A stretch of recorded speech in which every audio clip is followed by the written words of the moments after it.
Hello, I'm Kallol Dahal, and in today's class, we are going to learn about the old woman and the lime tree and a poem from chapter 5, grade 8. So let's begin. Hello students, welcome to our new class, and today we are going to start a new chapter, The Old Woman and the Lime Tree. So let's begin. Once upon a time there lived an old couple who were very poor. One day the woman said to the man, "Why don't you go to the forest and cut down a lime tree for us to use for firewood?" "Very well," said the man. He took an axe and went to the forest. He found a lime tree and was about to chop it down. But the lime tree said in a human voice, "Please, old man, don't chop me down, and I'll do you a good turn some day." The man was so frightened that he dropped his axe. He stood there and thought for a while, and then went home. He told his wife what had happened, and she said, "What a fool you are! Go back at once and tell the lime tree that you want a horse and a cart. Haven't we had enough of walking?" "Maybe so," said the man. Putting on his hat, back he went to the forest. He came up to the lime tree and said, "Lime tree, my wife wants you to give us a horse and a cart." "Very well, you shall have them. Go home now," said the lime tree. The man went home, and what should he see there, standing beside his hut, but a cart with a horse harnessed to it. "See that, old man?" said the wife. "Now you and I are as good as anyone except for our hut. Our hut is so old that it might cave in any moment. Go and ask the lime tree to give us a new one." Back went the man to the forest, and he asked the lime tree to give them a new hut. "Very well, you shall have it," said the lime tree. "Go home now." The man went home, and he could hardly believe his own eyes, for where once was their old hut stood a new one. The two old people were as happy as children, but the wife said, "Now, why don't you go to the lime tree and ask it for some livestock and fowls? Once we have that, we'll need nothing else." The man went back to the forest, and he asked the lime tree for some livestock and fowls. "Very well, you shall have them," said the lime tree. "Go home now." The man went home, and there were livestock and fowls in plenty in the yard. He was overjoyed. "We don't need anything now," the old man said. "That's what you think," said his wife. "Do go back again and ask the lime tree for some money." Back went the old man to the forest and asked the lime tree for some money. "Very well, you shall have it," said the lime tree. "Go home now." The man went home, and he found his wife at the table busy counting and stacking golden coins. "We are rich now, old man," the woman said. "But rich people must be feared, so go and ask the lime tree to make everyone fear us." Back went the man to the forest and begged the lime tree to do as the old woman had asked. Very well," said the lime tree. "Go home now." The old man went home, and who would be there guarding the house but many policemen and soldiers? But even this did not satisfy the old woman. "We have nothing to wish for now but for all the people in the village to work for us," she said. Back went the man to the forest, and he begged the lime tree to let the woman have her wish. The lime tree was silent for a while, and then said, "Go home, old man, and I'll do one last thing for you." The old man went home, and there stood their old hut with his wife beside it. Their new house was gone, and everything else with it. So that was our chapter, which was adapted from Ukrainian folk tale. Now, let's go into the exercise. Replace the words in red with their synonyms from the story. The old bridge was going to collapse, which terrified the people.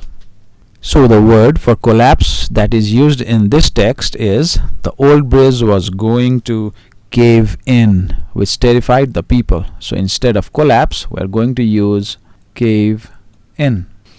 Next, the little girl pleaded with her parents to buy her a bicycle. Here, instead of pleaded, we have to use the word begged. So this would be, the little girl begged with her parents to buy her a bicycle. Next, the players were delighted after scoring the winning goal. The players were overjoyed after scoring the winning goal. "When I lost my passport, I felt such an idiot." When I lost my passport, I felt such a fool. So instead of idiot, we are going to write a fool. The mountaineer was scared as he tried climb dangerous rock. The mountaineer was frightened frightened as he tried to climb dangerous rock. Now let's go to the next exercise. Put the following events in the correct order. So whatever happened in the text, we have to keep all of these in the same order as it happened in the story. So let's begin. The old man asked for a new hut. This was not in the beginning. The old woman wanted to frighten everyone. This was also not in the beginning. The old woman wanted to frighten everyone. This is not the beginning. The old man went to the forest to cut down a lime tree. Now this might be our beginning, but let's see. There lived an old man and an old woman. This must definitely be the first one. The two old people were as happy as children. This is not in the beginning. Everything was lost at the end. This is at the end. The old woman sent her husband to ask for a horse and a cart. This is not the second one. So second one is definitely this. Then the fourth one after this, let's see. The old man asked for a new hut. Then they were as happy as children. After that we have the old woman wanted to frighten everyone. Then everything was lost at the end. Now let's go into the answer these questions. Question number C. And before we begin these answers these questions, let me tell you one thing. This is going to be your homework. So please mark it down as your homework, because all of the answers for these questions have been provided in the text. I expect you to find those answers. So as I've already told you, these are your homework. Now, pronunciation. Listen to your teacher pronouncing these words. Repeat after him, her, and say the number of syllables in each word. An example has been given here. Except, 2 syllables. Frightened, frightened, 2 syllables. Hard nest, again 2 syllables. Except, it's been given in the example. Except. Hardly, policeman, livestock, soldier, permission, satisfy, punishment. Now let's go into grammar. Study how the following sentences change into reported speech. Pragya said to him, put out the light. See how this sentence is imperative, where Pragya is ordering him to do something. So instead of told, we can even write ordered him, or as the book has used it, let's use Pragya told him to put out the light. Since this is imperative, we need to put to over here, because if you use that, which we have been trained to do, if you use that, there will be no sense at all. Hence, we can't use that. We can try it once. Pragya told him that put out the light. It does not make any sense. So just because of that reason, we need to use to. Similarly, my brother said to me, please go to the market. My brother requested me to go to the market. See how he is saying please. So for that reason we have used requested. She said to him, don't touch the hot water. She warned him not to touch the hot water. She is warning him actually. That's why we have used warned. Shreya said to me, get me a cup of tea. She is ordering you to do this. Shreya told me to get her a cup of tea.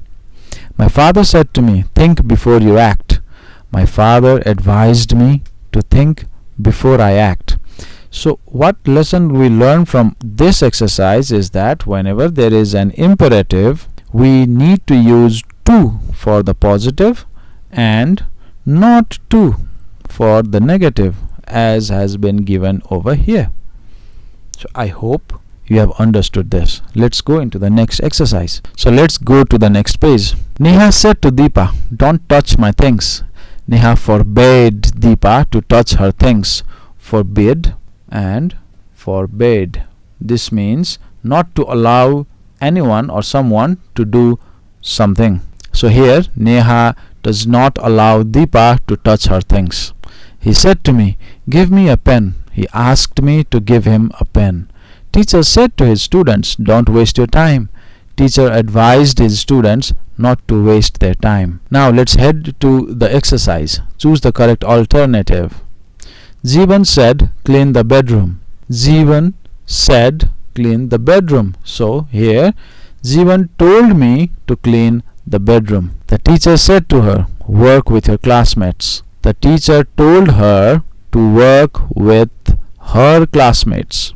The doctor said to him, take your medicine regularly. The doctor advised him to take his medicine regularly, not her. See, it's her, but we have him in the question. Next, she told me, don't do it. So the answer for this is, she told me not to do it. Next, I said to him, please go to the market. I asked him to go to the market. He said to me, post this letter at once. He told me to post that letter at once. See how this will change to that in any reported speech. He said to me, wait here till I return. He asked me to wait there till he returned. So this is the answer. He asked me to wait there till he returned. Sunita said to him, don't stay here anymore. Sunita ordered him not to stay there anymore. So these are your answers. Now let's go to reading 2. We have a poem in reading 2 titled Free Birds. Let's begin. Free birds, you are students. Flap your wings to fly. Do continue your expedition to touch the sky. Come on, dear students, you can reach the destination. Hindrances may come on the way, overcome them with determination. Give a try to achieve your goal. Nothing is easy and nothing is impossible. Try to recognize the courage within. You have the strength incredible. Time and tide waits for none. Follow it with great care and caution. You can make your nation a piece of heaven. Being a true patriot, keep loving your nation. So that's the end of the poem. Let's go into the exercise directly. Find the words from the poem that match with the following meanings. So meanings are given to you and you need to find the word which matches the meaning. So let's begin. Things that make it more difficult for somebody to do something. Hindrances. The ability to do something dangerous. Courage. If you have courage, you can do anything. A person who loves and strongly supports or fights for his or her country. Patriot. Of a bird, move its wings up and down when flying or preparing to fly. Flap. An excursion or a journey made for some specific purpose. Expedition. Difficult to believe, extraordinary, incredible. Now let's go to answer these questions. What are students compared with in the poem? In the poem, the students are compared with free birds. How can students overcome the hindrances on their way? Students can overcome the hindrances on their way with determination. How is it possible to achieve your goal? It is possible to achieve our goal by trying to recognize the courage within. Why is it necessary to value time? It is necessary to value time because time and tide waits for no man. How can we make our country a piece of heaven? We can make our country a piece of heaven by being a true patriot and keeping on loving our nation. So I hope you write this down because these are also your homeworks. So till now there have already been 2 homeworks. Both of those are answer these questions. Now question number C. What expression does the poet use to persuade you to do the things? Here the poet has used imperative sentences. For example, the first one, flap your wings to fly. So flap your wings is one expression. Another one is do continue your expedition. Then overcome them with determination. Similarly, try to recognize the courage within. Also, you have the strength incredible. See, I've done it for the 3 paragraphs. Now I hope you would find those expressions that the poet uses to persuade you to do the things in the final paragraph. Please do that. Now let's head on to grammar 2. Change the following sentences into reported speech as in the example. Example: bring me a glass of cold water. My mother told me to bring her a glass of cold water. Please open the window. She asked me to open the window. She asked me to open the window. Do not waste your time. My teacher advised us not to waste our time. Speak the truth. The old man suggested us to speak the truth. Avoid eating unhealthy food. My grandmother told him to avoid eating unhealthy food. Please come to my birthday party. Ranjana requested me to come to her birthday party. Clean the room. My brother told me to clean the room. Do everything in time. My parents advised us to do everything in time. Give up bad habits. The monk advised us to give up bad habits. These four, I did not write any answer for these because these are also your homework. Mark these down. So there have been 3 homeworks till now. 2 question answers and 1 complete the sentences. Now let's head on to speaking. Act out the given conversations in pairs. So find a partner for you and act these conversations out. Conversation 1. Salman. Which shirt do you think I should buy? Shruti. Well, buy the red one. It suits you. Conversation 2. Rajan. Pooja, help your father in the kitchen. He'll be happy. Pooja. Certainly, I'll help him. Now next. Here are some expressions that you can use to persuade others to do something. Learn them. So read all of these. This will be useful if you want someone to be persuaded in doing something that you like. Now question number C. You want to persuade someone to do something in the following situations. What do you say? Take turns in pairs. Now let's begin this. You want to persuade someone to do something in the following situations. Situations have been given here. You want your friend to sing a song. How would you persuade your friend to sing a song? You can simply say, you have a very good voice. Why don't you sing a song? If your friend is not persuaded with that, you can simply say, since you have a very good voice, I would like you to sing a song. Please sing a song for us. You want your sister to prepare an omelette. I'm very hungry, sister. Please make me an omelette. You can't simply or directly order your sister to make you an omelette. You need to actually ask her, and asking is not persuasion. But in order to make this correct, what you can do is you can simply tell your sister to prepare an omelette. So how you can do this is, you want your sister to prepare an omelette. Make me an omelette. Your friend is good at dancing, but she does not want to take part in a dance competition. Nothing is easy and nothing is impossible in life. So you are good at dancing. Why don't you take part in a dance competition? Take part and you would definitely win. Your friend does not want to go on a picnic. Now the remaining 3, you try to persuade your friends how you are going to do under these situations. This is also your homework. Now, writing. Rewrite the following paragraph with the correct punctuation marks. You see, this paragraph has not been punctuated at all. We can see from the beginning as well. See, the name or anything that begins in the sentence should start with a capital letter. So this should be David, like this. David. Didn't. You can't write didn't like this. You have to give an apostrophe. David didn't really like school, but he did enjoy practical subjects where he could use his hands to make things. That's the end of a sentence. So give a full stop. Then begin with another capital letter. He also loved biology because he could draw lots of diagrams and do experiments. Another full stop.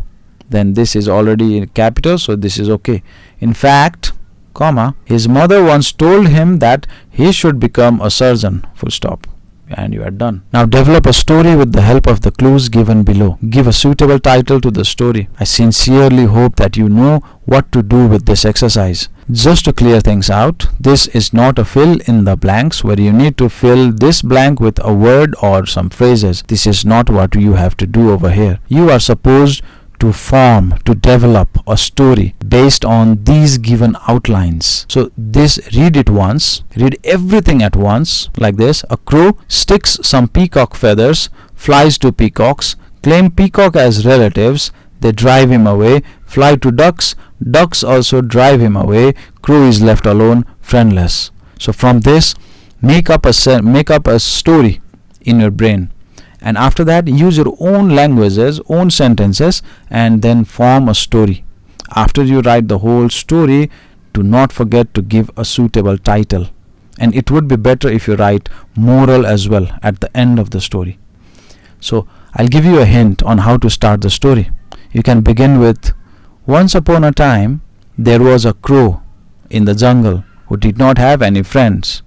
One day he thought of making some friends, so he got some peacock feathers which he found in the jungle, and then he stacked those in peacock's nest.